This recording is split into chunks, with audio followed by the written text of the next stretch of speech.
the Fantasy Footballers Podcast with your hosts, Andy Holloway, Jason Moore, and Mike Wright.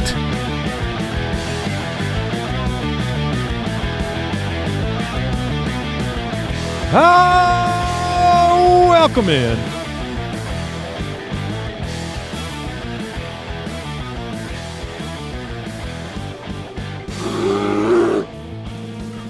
Jay Grizz in the house, Andy Holloway, Mike Wright, the Fantasy Footballers Podcast. Someone has no shares of Kenneth Walker, so they could not show up today. Oh, dude, you and I are living large. Oh, brother, We are living large. The people are waiting. If you've listened to this show for a long time, you know that Ken Walker's kind of my guy. I love it when fantasy forces you to believe. Because the year of Mike, by the way, continues. We're doing all right. It continues. We're doing all right. Because I'm not dodging, like, I'm not invincible. As we'll see. I mean, no, could be the decade of Mike. My man Trey Benson is down bad, guys. That's true. He's down bad. I love this. It's not perfect, but the white whale was landed, so everything else doesn't feel as important. That poor Mike was in the middle of doing a guest pod yesterday when all the big news is breaking on free agency. By the way, this show is being recorded and released immediately. We were waiting as long as we possibly could because, you know, even when we're recording right now, even probably before you hear the show, there'll be more news or little signings and trades and things that are going on. But we wanted to give as much time as we can so we could come on here and react together and talk through all of these moves. But, yeah, Mike was on a guest pod, and, you know, right in the middle of the guest pod, we're finding out all this news about Kenneth Walker going to the Chiefs, and then Mike comes in about an hour later after he's done, and he's got music playing on his phone. And it's a little cool in the gang, man. It was celebration time. It was just, it was a special day. And I've got Kenneth Walker in our League of Record, who I picked up at the trade deadline from these two losers over here, Papa Josh and the Falcon. Oh, yeah. You're not a loser. Wait, let me do this. Not a loser, loser. That's what from right to left, the two on the left are the losers. But, yeah, you guys traded to him, and I didn't think for a minute I might be keeping Kenneth Walker. I do now think I might be keeping Kenneth Walker, the new starting running back for the Kansas City Chiefs, Mike. The MVP of the Super Bowl is now a Chief. The Walker is on an absolute heater right now. Life is good for him. Super Bowl MVP, big bag of money. And, I mean, staying with Seattle would probably be a pretty decent chance of getting some more Super Bowls the way that the team is currently built. But going to play with Mahomes, not bad. Has to be just, it might even be a better situation if you're trying to chase Super Bowls. Like if they'll figure things out in Kansas City, and as much as I am on the team of your running backs really don't matter. There's so very few difference-making running backs in the league. CMC, Gibbs, Bijan, I Saquon. think Walker can be one of those guys because of his ability. I think he was number one again in forced missed tackles. Like, someone put it up. Can't remember who it was, but there was like a stat showing, number of Kenneth Walker 15-yard runs in the last 2 years versus the Chiefs. All running backs in totality, and it was like 3 for Kansas City versus. No, they really haven't had a weapon at that position since Kareem Hunt. I think it has been part of the problem for Kansas City is. Yeah, Kansas City had one 20-yard run last year. Walker had 10 all by himself. You need when teams have to focus on what Mahomes is capable of doing, and they brought back Travis Kelce, and they'll make more moves. Who knows? Maybe Tyreek Hill returns, but you just open up so much for the running game, especially if you're capable of catching the football. I think Kenneth Walker's capable of it. It opens up the pass. Yeah. Like, that's what I think is such a big deal about this is what the Chiefs had at the running back position. No one had any concern in the world about having to, we got to pick a play here and we're going to have to sell out to stop the run. Well, they were not concerned. The rubber's going to meet the road when it comes to the health of Kenneth Walker, too, because we've talked about, like, part of this success. Sharps, as annoying as he is, and I saw the memes going out immediately that the Chiefs signed Charbonnet instantly. But as annoying as Sharps was, Kenneth Walker had one of his healthier seasons of all time. It made him ready for the playoff run. He obviously was great there. No, but I was thinking yesterday, there are two players, like Kenneth Walker, things have broke really well for him. And then, because, I mean, you win a Super Bowl, you're the MVP, and then you get a bag of money. Mm-hmm. But the other one I was thinking of was Rashid Shaheed, because Sure. Rashid Shaheed goes from one of the worst teams in football with the Saints. He gets to go to Seattle, win a Super Bowl, and now he signs an extension and gets a bag of money. Not the only player we'll be talking about today. It's full free agent frenzy episode of the show. Thank you for joining Mike and I Tuesday, March 10th. UltimateDraftKit.com. The post-combine update is available now. The Dynasty Pass is available now. Go check that out. And the community has joined thefoot.com. We appreciate each and every member of the Foot Clan supporting this independent podcast going into year 11, 12, something like 12. that. Are we at the point where we forget how many years? I mean, the 10-year anniversary Megla show was 2 years ago. Yeah, you're right. You're right. So 10 plus 2 equals In so facto. Something around 12. But, yeah, big show today. Appreciate you joining us. Let's jump right in. Free Agent Frenzy. So we will circle back to that move, the Ken Walker move, and some of the implications. They're good. But let's start with the first bit of news, or one of the first deals that we heard about yesterday. It's not Arizona, and that might be good. I don't know. The Dolphins signed Malik Willis to a 3-year deal worth $67.5 million. Jason got this one in his predictions. I thought the Dolphins would not be able to find the money after, they hadn't cut Tua at that time. We knew it was just a matter of. You mean the $99 million in dead money that they have to absorb, letting Tua Tagovailoa go? That is what I am referring to, and giving a 27-year-old Malik Willis $45 million guaranteed. The truth is, if it works, this is a great quarterback contract. There's two types of working on this show, though, Mike. There's the working for the team and the working for the fantasy team. Oh, it's going to be.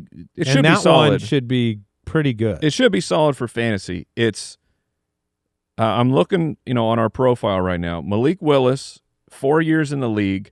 We are at 6 starts.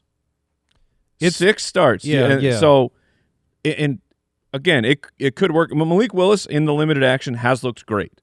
He has, but we have seen backups come in who will start 1 or 2 games in a season, and all of a sudden you're like, well, that guy should be a starter. Mike Glennon. Sure, is one of them. It happened. I think it happens more of a backup looking like in 1 to 2 starts they should be a starter than the other way around. But the contract could be okay. But going with all that dead cap, putting all the chips in the basket of Malik Willis, I think is just it is a intestinal fortitude move. I'll say that.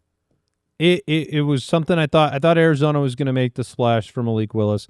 Kurt Warner went on, I don't know what podcast it was, but he was talking about, like, he watched the last 2 years of Malik Willis, and there were 28 plays. So the Green Bay years.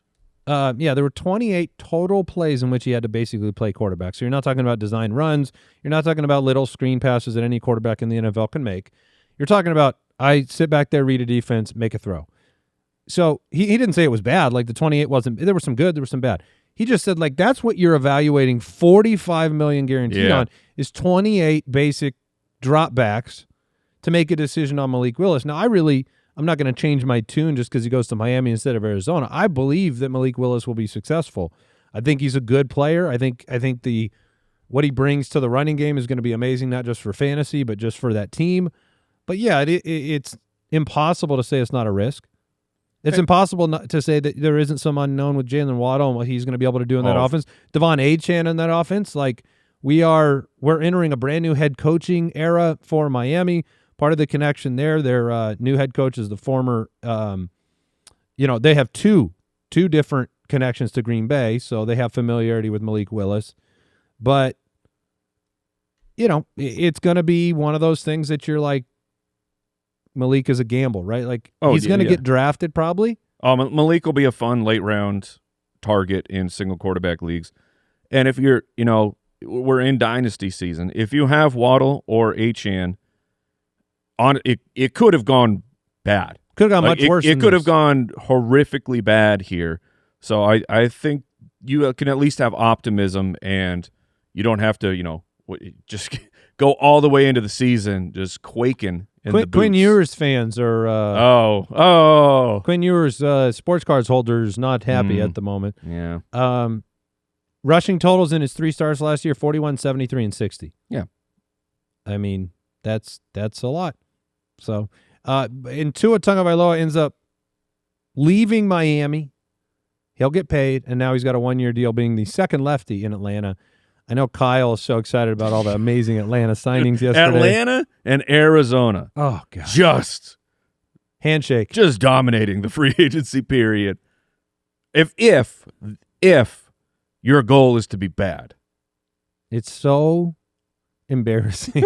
It's so for both teams, the signings have just not been. I mean, they needed maybe someone. Things work out, but they needed someone with Penix already looking very shaky as a potential franchise guy, hurt yet again. Will he be ready to start the year? They had to do something. So I don't blame the Falcons for going for it. You're gonna get him what, super cheap? Would you rather have Miami's had footing the bill? Minshew like the Cardinals signed, or Tua for your backup? I think Tua. I'll take Tua. Probably. Kyle says low risk, no reward. Oh, that's the move. It's a classic low risk and no reward move. That's a good line, Kyle. I mean, it's like if you have to see Tua play, something bad has happened to Penix. He's either played poorly. I like to imagine the GM was like, "We got to get the lefty. I know we can't flip the offense. It's impossible.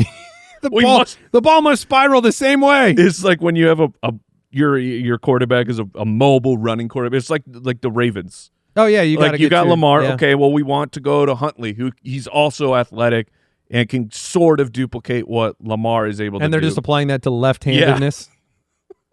It's amazing. All right, we did talk about it. Ken Walker, 3-year deal. Let's get into the details. The Chiefs signed Ken Walker, 3-year deal worth up to $45 million, $28 million guaranteed. Nice. He's just 25 years old. He was number 1 in forced missed tackle rate. Kansas City was dead last in that stat last year. Is it 2 years in a row, Kyle? Walker was extremely high on that, and it's in that stat 2 years ago as well. So now the question becomes, Mike, for this show, where does Kenneth Walker go in fantasy football? Because there are, there are players like Bucky Irving who they signed Kenneth Gainwell. Yeah, give me Walker. There are players like the incredible Chase Brown after last year's run. That one's tough.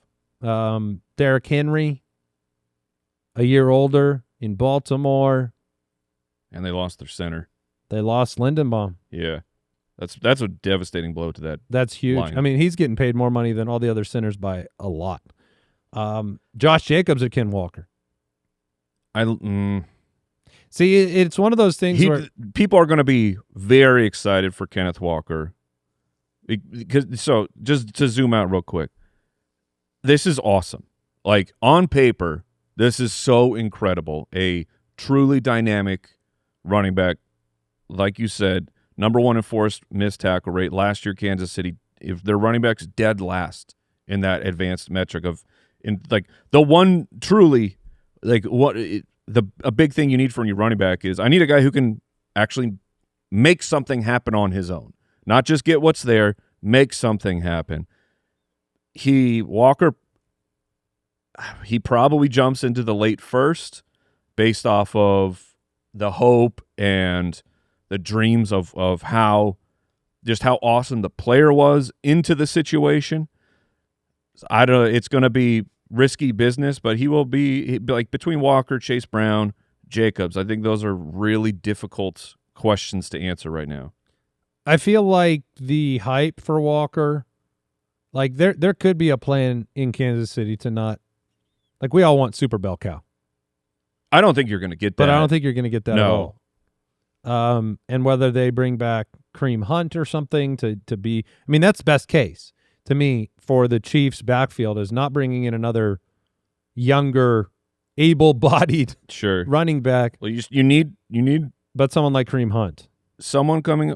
The problem with Kareem Hunt is like goal line. Yeah. We need to know. So they have Rashard Smith still too. We need to know that Walker. Yeah, Smith is not nothing in competition for the high value. We need the receiving. And we need the goal line work.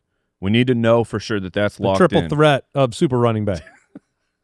But it's the carries, the receiving, and the goal line. It is very, very exciting. If you have him in Dynasty, like me, that's just part of it. But I mean, seriously, like I went back into my Dynasty startup rankings, and you're like, you have to move. You got to move Walker up. He's 25.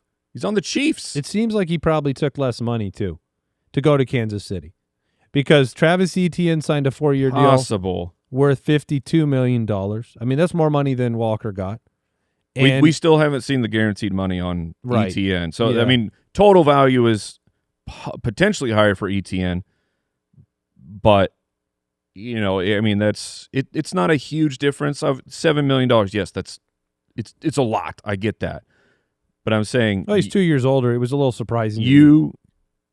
Like the Saints had to, we talk about the loser tax. When you go to the Saints, you should at least be believing that you're not really going to have a chance at a playoff run this year. It's not impossible, but your odds are against you. Maybe 2 years from now you'll make a run. And so it's like, can you actually win a Super Bowl if that's your goal, where it's a much higher odds with the Chiefs and you take just a little bit lighter on the money? I don't blame Walker for doing it. So the Saints made a big splash. Travis Etienne ends up in New Orleans, 4-year deal, $52 million. No guaranteed money that we've figured out yet in terms of the numbers, but we'll get that. 27 years old, year 6 of the NFL. Earlier in the week, the Saints had converted $10 million of Alvin Kamara's salary into a signing bonus, cleared a bunch of money. Multiple reports from beat writers saying this may clear the way for Alvin Kamara's retirement. Do I understand how that all works? No, but I mean, this is a legendary New Orleans Saint player, in Alvin Kamara. So, and at least last year, he was the one saying, "Don't trade me." Yeah, I feel like that. I feel like he was setting the table for the sunset, and for them to go out and spend this kind of money at running back, to me, Etienne. Like I don't think Kamara necessarily wants to play that secondary role. Maybe that's what he'll accept for a year, and being a leader in the clubhouse, so to speak. Kamara's advanced numbers were horrifically bad. No, and it's kind of, and he was banged up again. I mean, we got Kendre Miller back out there. He got hurt again. So this will be Travis Etienne, Tyler Shuck, Chris Olave. Kind of exciting. Yeah, it's an exciting young team. Well, I mean, Shuck's kind of old. Can Etienne? He's young enough. Can Etienne finish as a running back 1 again? In New Orleans. It's in the range of outcomes. You still have the Kellen Moore offense, high pace. We'll get a lot of receptions for Travis Etienne as well. So I think it's possible. It's just, will they score enough on the ground? And then you can't miss this part of all these deals, right?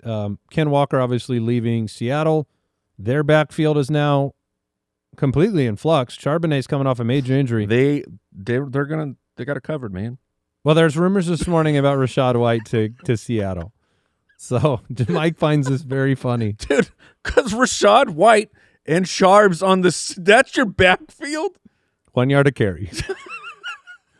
Well, we'll see. We'll see what they do. They're trying to defend the title, but the big move that will be the real wake up moment of like, oh, I guess Walker was really good. Yeah, it could be. Or they could make a splash. We'll see. But Etienne leaving Jacksonville is huge. Man. Bayshaw, Tootin. That's Jason's bit. That's Jason's bit. No, he's not here.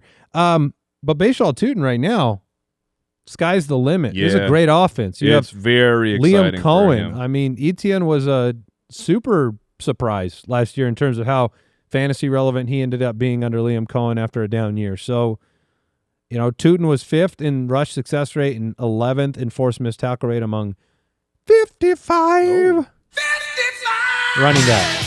So going into a sophomore year, that's exciting. And Etienne with him gone, that vacates. He had 52 targets last year. If you're telling me Tootin gets the majority of those, it'll be very, very fun. And the Cohen system it seems to be like it might be one up there with like McVay and the Shanahan system. It's gonna work. I mean, you have to look at last year, even with Bucky Irving. I know he was hurt, but Bucky Irving's success with Liam Cohen the year before compared to his success last year, Mike. Right. Let's take a break. We'll talk about some more moves.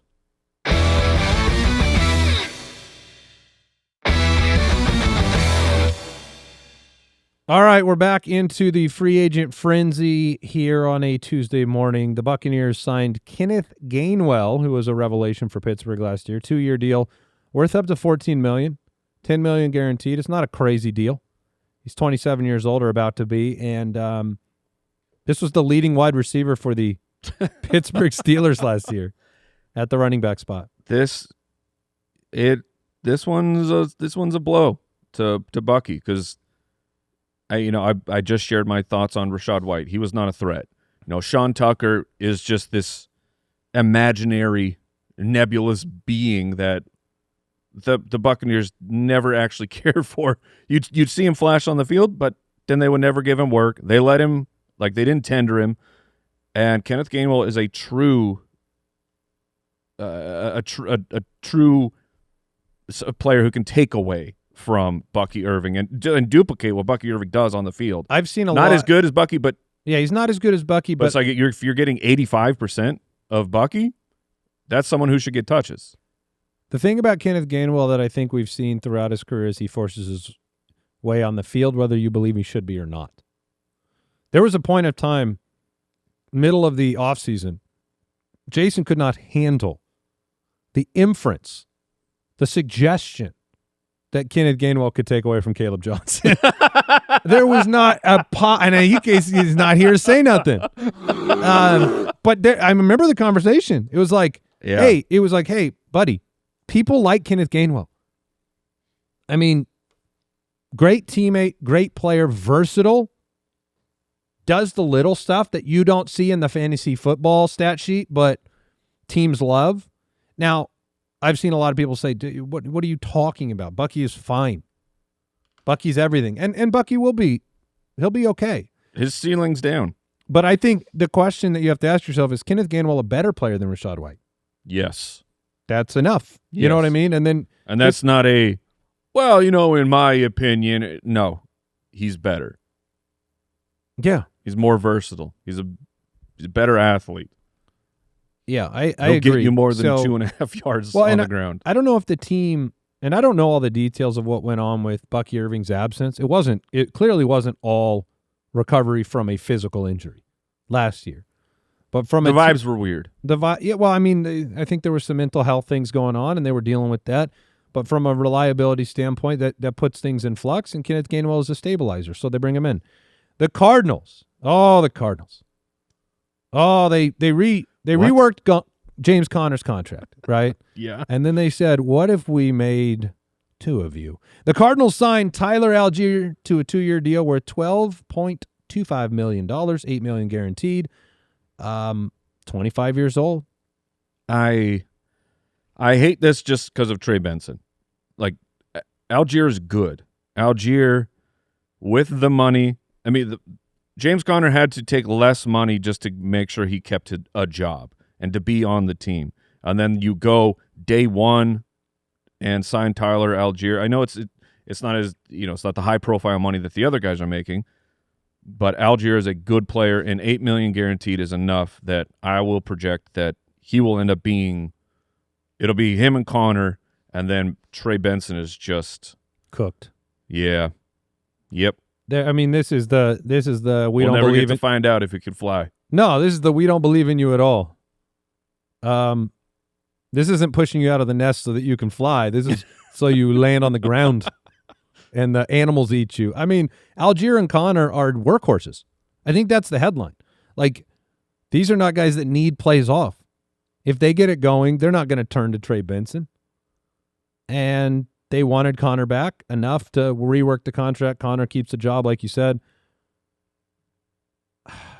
I mean, Allgeier himself had 7 red zone touchdowns last year. The Cardinals had 6 total. Allgeier is a pretty good player. Yes, he is. It's not a flashy signing. I thought Arizona would not rework the contract of Connor and would sign Etienne. Instead, they brought Connor back and they spent less money on Allgeier. But I don't think it's going to be a very fun fantasy situation. No. And by the way, they basically have come out and said, just if we want to get into Arizona, which nobody does, but you should kind of in fantasy because Michael Wilson was crazy and Trey McBride, and they basically come out and said Jacoby Brissett's our starter. They signed Gardner Minshew, and Mike's like, why would you sign Gardner Minshew? Are you getting rid of Brissett as your backup? Little did you know, Brissett was the starter in that situation. This was the plan. And Minshew becomes the backup. So it's weird because the Cardinals are going to be awful. This is a tank move. They were 1-9 with Brissett, I think. Maybe 0-9. I don't even remember. But Michael Wilson was insane with Jacoby Brissett. Trey McBride set the world on fire with Jacoby Brissett. I will remind people, there was an astronomically high pass rate as they could not run the ball at all. You know, Connor went out early. Trey Benson went out in week 4, and then they were rocking DeMarcado and Michael Carter and Bam Knight. That was the trio that was getting absolutely nothing done. Allgeier and James Conner is a much, much better tandem than anything that they had last year for the majority of the year. So I don't think the pass rate will be anywhere near what it was, but we know how Jacoby plays, and we know how he plays with these guys. So you can keep your optimism and still, you know, wherever is pretty much wherever you were going to draft Arizona Cardinals, you just kind of leave it there. The Broncos re-signed J.K. Dobbins to a 2-year deal worth $20 million. I think all 3 of us got this one. Dobbins back to Denver. Do you remember in the? I don't remember if we. I'm going to pull up the show doc because I think we had all said it was going to be Denver, but I think we predicted Dobbins.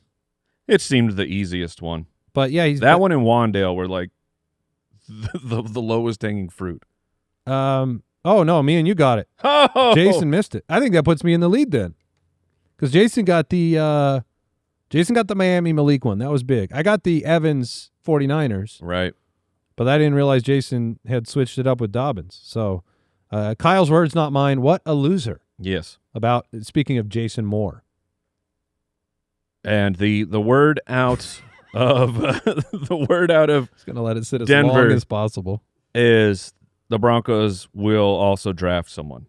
The word out of that means that the word out of Denver, ipso facto, yes, we screwed up with R.J. Harvey. They drafted him too high, and Harvey is a good athlete. Seems like a good pass catcher. He's a good pass-catching running back, but at least through 1 year, they're saying, no, you cannot be the guy. Like, depending on where they draft a running back, I don't imagine it'll be anything crazy. Like probably just a day 3, get some depth in there. I will be drafting Dobbins ahead of R.J. Harvey. Just touchdowns? Dobbins was awesome. Yeah, last year. Yeah, he was. Like until Dobbins will probably have another injury because, I mean, if you want to label anyone injury prone in the NFL, J.K. Dobbins is. He earned it. Yeah, like his body does not like the game of football, but he's a very, very good football player. Gainwell got more guaranteed than Allgeier or Dobbins. Dobbins and Allgeier both got $8 million guaranteed. The deal's worth more for Dobbins long term. Had the foot injury. 2 months on IR. I think he was pretty close to getting back, wasn't he? If they had moved on, I think there were some rumors about him getting back out on the field. But yeah, so J.K. Dobbins. Look, that's another situation that I think is going to be really murky because they'll use a committee. They're searching for jokers everywhere. Joker. Keep searching. But between Harvey and Dobbins, the much better runner, like between tackles, just. You know, the pure running back stuff, that's Dobbins. And I imagine he will still be – people will be in on Harvey, and they're going to hope that the second-round pick can really take the leap. I will be probably on the other side. Well, there was a 15-minute period of time in which it seemed like the departure of Kenneth Gainwell may open up the door for Caleb Johnson. Yeah. Nope. Doors closed. The Steelers have signed Rico Dowdle. Yes. 2-year deal worth up to $12.25 million. Yes. So now, what is it? Warren, Dowdle, Caleb on the bench. Caleb Johnson, go hang out with Trey Benson. Go get some froyo. Yeah. What could have been? They won't notice you gone. Rico Dowdle is back with Mike McCarthy, which the first time Mike McCarthy was pretty frustrating at the beginning of the year, refusing to turn it over to Rico Dowdle as they just watched Zeke be oh my gosh, that's right. a mere shell of himself. It's the same situation. Only to have Rico Dowdle then take the job over the second half and become a 1,000-yard rusher. Hey, why did he go there then? He must be okay with what the money. Happened. The Steelers situation is going to be – this one's difficult because Jalen Warren was great to start last year. He misses some time, and they figure out how to use Kenneth Gainwell better in the offense. And then Is Rico better than Warren? On the ground, yes. And Rico Dowdle is actually – what about in the sky? Rico's not bad through the air. This is a really tough situation to figure out who's going to truly have the value. Feels like some cold water for the Jalen Warren managers. Oh yeah. So, if I have Warren on my dynasty team, I'm upset about this signing. Yeah. So and if you have Rico, just the complete opposite. This is a situation where he can come in and take the job. Which we weren't sure he would get that chance. At least he must look at it like I can do that. Yeah. Over and over again. He has to look at those situations. Dallas, he had to work on it. Yep. Carolina had to work on it. All right. The 49ers. This is a big one. They signed Mike Evans to a 3-year deal. 16.3 guarantee. That's not a ton. The deal can be worth up to $42.4 million. Yeah, but structurally, if you tell me it's a 3-year deal worth 42, but it includes $16 million, that's a 1-year deal. Yes. Yeah, this was the word from his camp was that he loved it in Tampa Bay, was ready for a new challenge to close his career. That was Mike Evans saying Tampa Bay is not a contender next year, in his opinion. That's what you think? Yeah. I don't think so. I take him at his – I actually believe the statement, and it wasn't just that. There was a second part of the statement that talked about how much confidence he has in the other dudes in that room. He talked about Ibuka, McMillan, Godwin. The offense. Yeah. Well, I just mean like I think he looks at that situation and he wants to see those other guys succeed. I really do. And with him on the field, they have a clogged up – like this is great for Ibuka. Yes. Like super great. Godwin's good. Godwin may be the wide receiver that you prefer to Ibuka. We'll have that debate for 6 months. But at least Godwin is on the way out, and Ibuka's on the way up, and McMillan's a very talented player, and don't forget Tez Johnson's involved in that offense. So there are moves in the offseason that just work for everybody. Now, this doesn't work for Ricky Pearsall because I think Ricky Pearsall is never going to materialize into a dominator, but maybe. We'll see. Evans is old. We haven't heard yet on Juwan Jennings. We haven't heard yet on Romeo Dobbs, which there's been a lot of Romeo Dobbs to San Francisco smoke. I mean, not saying with Mike Evans there that if they sign Romeo Dobbs, Dobbs is going to come be the superstar. But if they bring those two guys in, if you're talking about Ricky Pearsall, it's a condemnation for sure. If you're like, we got to go get 2 free agents because Ricky Pearsall, we don't think you can be reliably our number 1 guy. Juwan Jennings is still a free agent, and Kendrick Bourne ended up signing with the Arizona Cardinals. Enjoy your money. Gosh, that's 26% of their targets vacated. But yeah, I mean, overall, this is what I wanted to see happen. I wanted to see him leave Tampa Bay, because I want to see what can happen with those other wide receivers in Tampa Bay. So, and he missed extended time last year. He didn't play a lot of football, had the hamstring issue. The jokes about the substations have already begun. Yeah. His hamstring versus the substation. I think it might be his hamstring versus father time, because that is going to stack up. McCaffrey needs more blood. To siphon? Yes. Fresh meat? We need he hasn't tapped in to Mike Evans yet. Yeah. Colts, big move. One of the first ones of the day. Alec Pierce, 4-year deal, $116 million to stay in Indianapolis. Imagine this deal 2 years ago. Oh, mama. Like if we just said this is what's going to happen in 2 you know years? what I see in 2 years? Alec Pierce getting $84 million. Alec Pierce being the belle of the ball of the offseason. Yeah. Which, by the way, like New England apparently offered him more money. And he ends up being the highest paid free agent in history. The cap is through the roof now. It's $300 million, $308 million. Alec Pierce was objectively impressive on almost every snap he took last year. He earned the money. But the Colts immediately sent Michael Pittman out the door. And Alec Pierce is truly their number one receiver. I mean, that is a big transformation. Pittman goes to Pitty City. Michael Pittman is now Michael Pittman because he's a Pittsburgh Steeler. So we'll talk about that and the implications. But let's talk about Alec Pierce first. They're gonna try to bring Daniel Jones back. He's on the transition tag. Alec Pierce and Daniel Jones had a great rapport. He's a big play receiver, which you love to see it. I mean, where does that put Pierce in? Like, does that change his entire structure in your mind in terms of the kind of player he is? He's a number one now for Indianapolis. I don't see Alec Pierce making a huge jump. So last year he did miss 2 games, ends up as the wide receiver 23. And of course, over those later weeks of the season, that was no Daniel Jones, even though Alec Pierce week 16 was able to put up 22 points, and week 18 against Houston he put up 27. It's the on the season as a whole an 18% target share. I mean, that's going to change. That's going to change fundamentally. It has to. The money plus the departure of Pittman, I think, is unquestionably going to be like I would put him at. I'll probably project him around 110, 115 targets. Okay, it's the utilization of him. He has in his career 41 receptions, 32, 37, 47. Yeah, those are not the numbers that you need to be a really reliable, high-end, top 12 type of a fantasy starter. Show me the numbers on the contract again. Those are the numbers that are going to persuade me that this was a decision by the team to say, out with the old, in with the new. We're going to keep the young stud that we believe can be a true number one. No, he's going to profile more like the Mike Evans type of career numbers to me.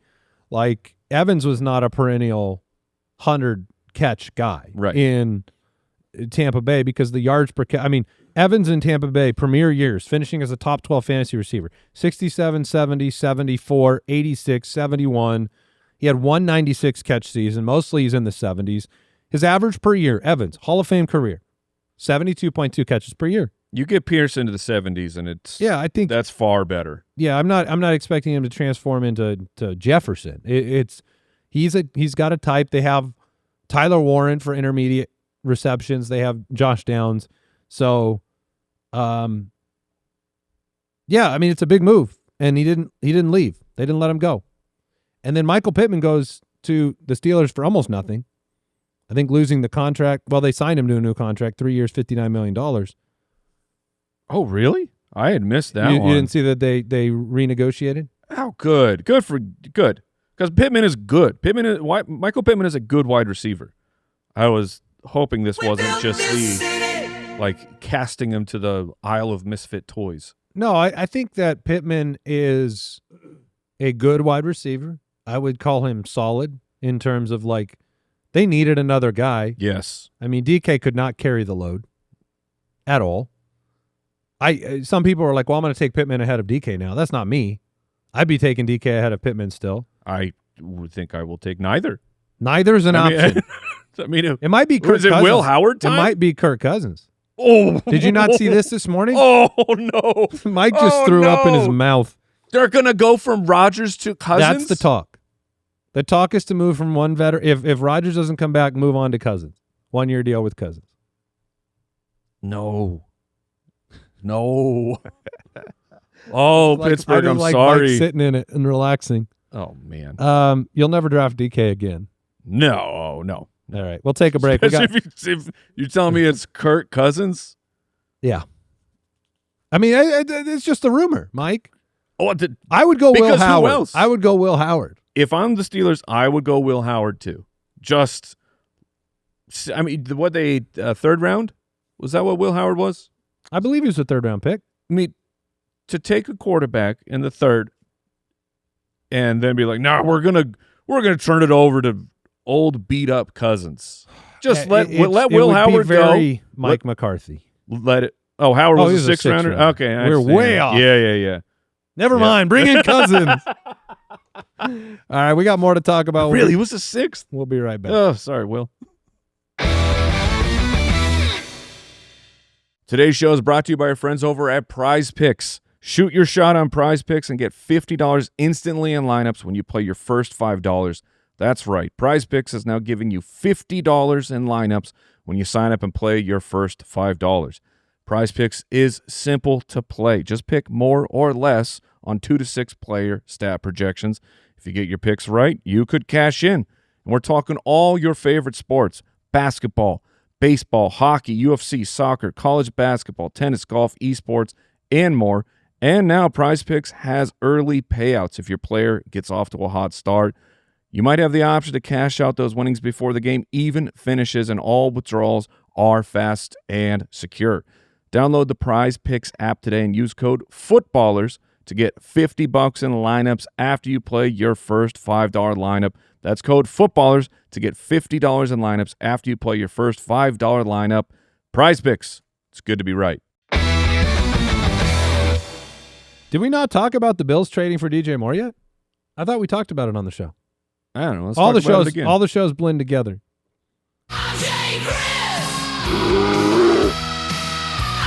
Oh, yeah. I was like, what does this have to do with the Bills? I did think he just randomly hit it, but yeah, the Bears got a second-round pick. DJ Moore goes to Buffalo.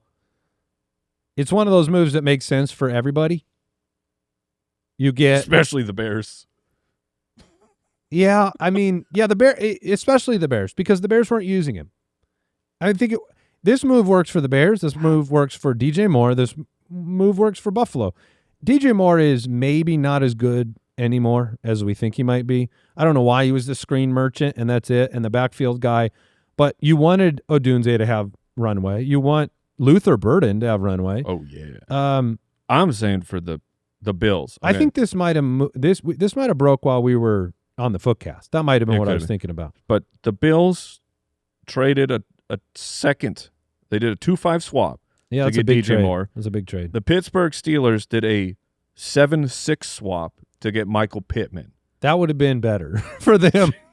That's if you just put in the second. Let's say they drafted one of the best available of a good wide receiver class. Yeah, the best available wide receiver in the second round, and Pittman. Yeah, I'd rather have those two players than DJ Moore. He played with Joe Brady in Carolina. There was familiarity there.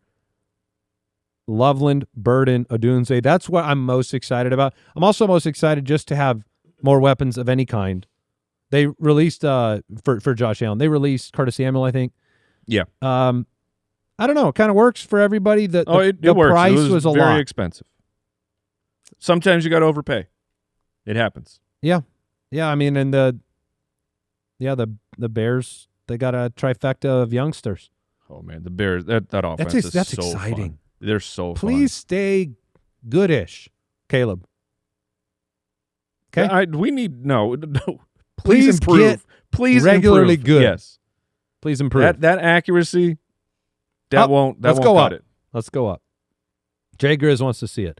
We got this one right. It wasn't hard to do, but the Titans signed Wan'Dale Robinson to a 4-year deal. My favorite comment about the Titans was that Dable is now acquiring the players that got him fired in New York. Yeah. But Wan'Dale's a great player.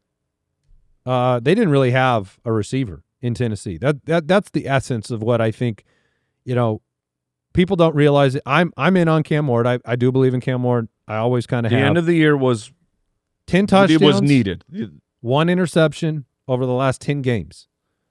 And that was, again, you didn't have weapons for him. Calvin Ridley wasn't around. Those other youngsters, Chimere DK, good player. Versatile, gadget, special teams. Io Manor, good player, solid player. Probably not meant to be your one by any stretch. So Wan'Dale comes in. he just gets it done. He's a productive receiver. Yeah, 92 for over 1,000, only 4 touchdowns last year.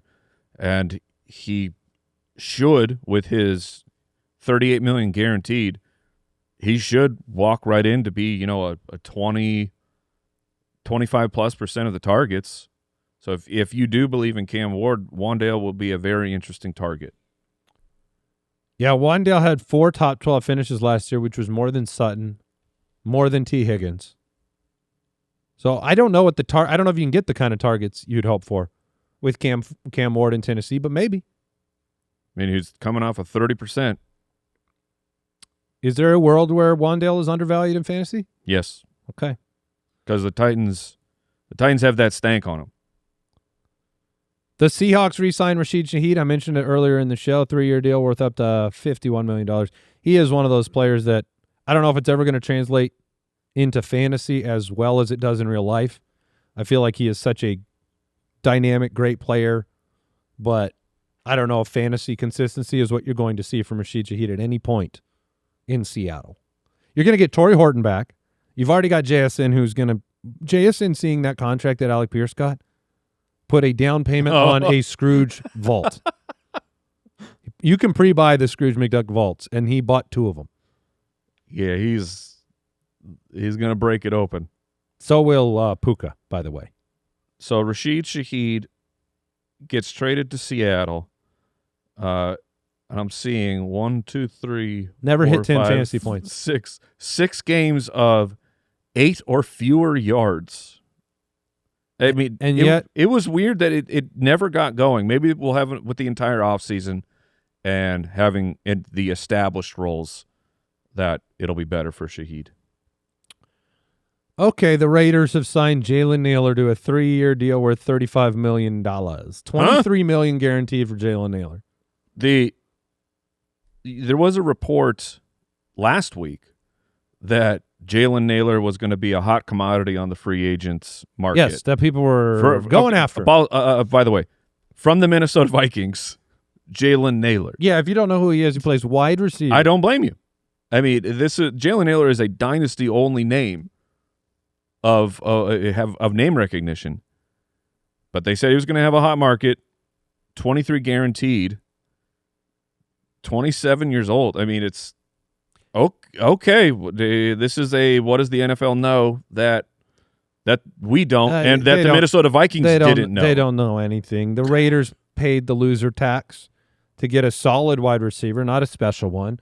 Every team has one guy like Jalen Nailor. The Cardinals is Greg Dortch. It's like a guy who's kind of productive for you, and you respect their ability, but they don't go and dominate somewhere else. I can't count how many Raiders wide receiver signings have been in this category, whether it's Adam Thielen to the Raiders, if you remember that deal.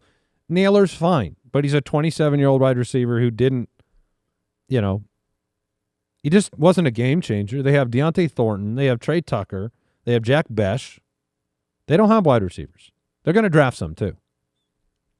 So Nailor the past 2 years, 28, and this is appearing in all 17 games, 28 for 414, followed that up last year with 29 for 444 yards. Was it him and McCarthy that had the connection? Or was it Wentz? I feel like there was a nice little run for Jalen Nailor. I would have to cross-reference him. He had 2 games, Week 10 against Baltimore and Week 15 against 5 Dallas. for 124 and 3 for 47, and that made him $20-something million. Okay. Good for you, man. Chiefs re-signed Travis Kelce, 1-year deal worth $12 million. He's back. Do you care? Yeah, consider it. Wasn't he the tight end 2 or 3 last year? Don't take 4 tight end 2 away from Kyle Pitts. I'm so sorry. Please. Yeah, I mean, second half was real rough. It's week 12 on, he would have been on pace for 63 for 500. It's the amount of money that is, I think, interesting. If you're Travis Kelce, the money says that the Chiefs wanted you back. He was weighing his decisions of the offseason, decides he wants to play at least one more year of football. And it just seemed an unnecessary move that he would get paid that much. So you have to. You have to pay. That's like the Cardinals with Fitz on 1-year deals. You end up having to pay these legend money, regardless of what they're really worth anymore. You're not going to get them back on anything else. And he'll probably end up a top 5 tight end. He'll probably catch 50-something passes for 600 yards and 3 or 4 touchdowns. Yeah, there is a scenario where it matters.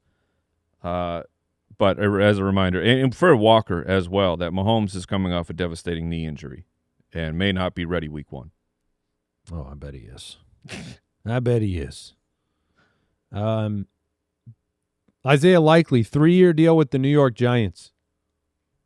Harbaugh, Likely, reunited.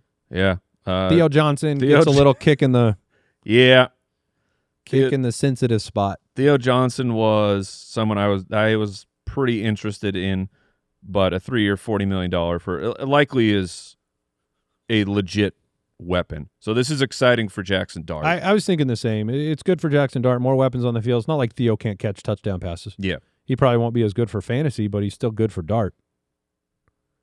Yeah, they're interesting. You get Neighbors back. I mean, they did lose Wan'Dale. So and they could be in the contention for Tyson or Lemon or Tate. That's going to say they where they're picking it. Love. How do you not add another weapon? They should. You got to give your quarterback a shot. Mm-hmm. Cade Otton, 3-year extension with the Buccaneers, $20 million guaranteed. Just a machine. All right, good for you, man. Cade Otton is back, and maybe slightly more relevant if. I mean, tight ends aren't relevant, but maybe more relevant with no Evans permanently. We had the Max Crosby trade. That was a big trade. Ravens. Did you hear Jamar Chase? I was going to say Jamar Chase. Not pleased. Upset. He was live on like Call of Duty or something. Upset. Which, yeah, I would be upset about it too. Burrow now has to face T.J. Watt, yeah, Myles Garrett, Max Crosby in 6 games. Uh-oh. Yeah. Better fix that offensive line. Raiders also picked up Lindenbaum. I don't know if we mentioned that. That's a huge move for Genty. Huge move. It's gigantic. It's gigantic. Fixing the offensive line was the most important thing I wanted to see from the Raiders. I am going to blitz the rest of this news, Mike, because I just want you to basically interrupt me if something is interesting. Gotcha. Okay. Trubisky to the Titans, Pickett to the Panthers, Kendrick Bourne 2-year deal to the Cardinals. Falcons signed Jahan Dotson and Austin Hooper. The Dotson signing does seem chuckle-worthy, but Darnell Mooney is out the door. Dotson will slide right into being their wide receiver too. Probably won't have anything of note, but they brought Zacchaeus back too, right? What? Yeah, you didn't know that? I missed that? Alameda? Yeah, buddy. Okay. Reunited. Okay. It's not going to matter. Khalif Raymond to the Bears. That's kind of cool for the Bears special teams. Noah Fant to the Saints. Does that bother you with Juwan? Noah Fant? All right. I mean, Charlie Kohler to the Chargers. I mean, how many years of Noah Fant do we need before you're like, he's fine? Not fantastic. No. Dalton Schultz, 1-year extension. I didn't see that one with the Texans, coming back to the Texans. Bills, 3-year extension with Dawson Knox, doing the dirty work. Tyquan Thornton coming back to the Chiefs to run 9 routes when people are hurt. Traylon Burks signed a 1-year deal, had 1 catch last year, signed a 1-year deal with the Commanders. Yeah, but that catch ruled. It was great. Vikings restructured Hawkinson's contract, keeping him in Minnesota. And Devin Singletary is back with the Giants, which means they have Tracy, Singletary, and Scatterboo. Maybe don't do it, maybe Giants. It'll be smoke. The Giants are so much better off bringing in Jordan Tyson. That's all I'm going to say. Than spending that early pick on. Oh, we got a a breaker. All right. Breaking news. This is fabulous news for Jahmyr Gibbs. Go on. The Detroit Lions have found their RB2, former starting running back from the Kansas City Chiefs, Isaiah Pacheco. Okay. Does that bother you at all with Gibbs? Because it doesn't bother me one little bit. The only thing that would have bothered me for Gibbs would be a hammer. And this is not a hammer. No, this is like why? This is. If you are inside the 5, why would you put Pacheco over Gibbs? No, you wouldn't. This is amazing news. That is excellent news. Celebrate, Gibbs manager. Tyler Allgeier, I thought was going to the Lions. It was a legit possibility. And if Allgeier had gone, you would have had to say, oh, man, that's 5 to 7 rushing touchdowns that Gibbs won't get. With Pacheco, Gibbs stays in the 101 contention. Before we close the show out, and we'll get into more free agent frenzy on Thursday, Mike and I. Before we close it out, though, I'm going to throw one name into the hat, or for the Seattle backfield. You ready? Okay. Sean Tucker. Yeah. Would that be interesting to you at all? Sean Tucker released, not tendered by the Buccaneers. No, because are you out? You don't believe? I believe he has talent, but it's hard to have seen him have that long of a career with Tampa Bay, have success, and then the team really never doing anything with it. It's very surprising. Maybe it could have been horrifically bad coaching decisions. Those do happen. But if Tucker goes to Seattle, I'd be more confident in Sharps. All right. Well, that'll do it for today's episode of the show, ultimatedraftkit.com. If you want to jump into the Dynasty Pass right now, the Dynasty Show will release. Is that tomorrow? Or release tomorrow? Yes. And more of the Dynasty implications for all of these moves if you want to tune into that. The community is jointhefoot.com, and we will say goodbye. Shout out to the Deucers. They did their jobs once again over there. Amazing. Keep deucing. Let me see. Not loser, loser, loser. That was what it was. All right. Take care, everybody. Goodbye. Thank you for listening to another episode of the Fantasy Footballers Podcast. Join our fantasy football community on jointhefoot.com and follow us on Twitter @TheFFBallers.